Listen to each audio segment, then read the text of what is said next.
So today we're gonna take the CMP Grapple on and off an Bobcat E42 excavator with a hydro grapple. So first thing we need to do is we're gonna start the excavator.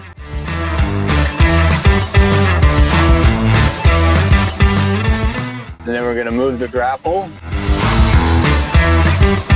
I like to move the hydraulic hoses to the side because we need to get access to both sides of the grapple. So what we do is we put it on the ground and then we turn the machine off.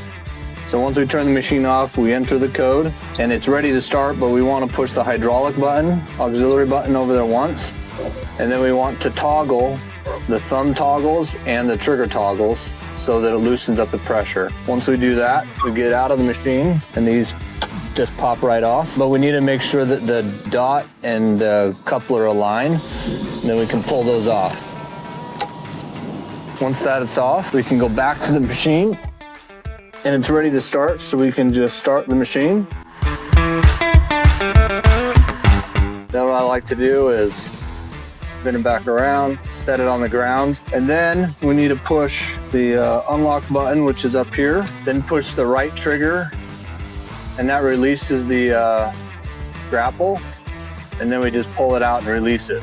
And then we shut this off again. So now we're off. If we want to use the grapple, the little pincher here, then we need to take the watering key because it fits right over this connection really good. And then we just turn the selector from one side to the other, and now it'll allow us to use the integrated grapple. And then to go back to change the hydraulic flow to the ports on this other side, that it selects it to go here, forces the flow that way, or forces the flow to the integrated grapple.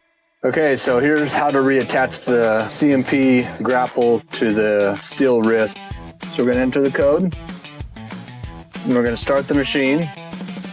Once we start the machine, we're gonna use the thumb roller balls, and we're gonna line it up, and we're gonna get the front in first, and I'll click in. Then we'll use the selector knob, and then we'll lift it up, and it's just dangling on that front bar. So what we're gonna do is we're gonna push the right throttle trigger button, and then we pull it up. You can see that on the front of it there's a red button by the attachment, and then we're gonna hit it again and push the throttle, and what you see there is the red die goes in and the green one comes out. So now we're attached. So then I flip this flat, turn it to the side so it's easy to reach, and then I turn the machine off.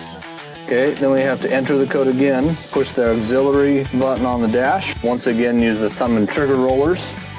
Then we get out of the machine, push those on because the hydraulic is relieved. Push those both on, and we're ready to use them.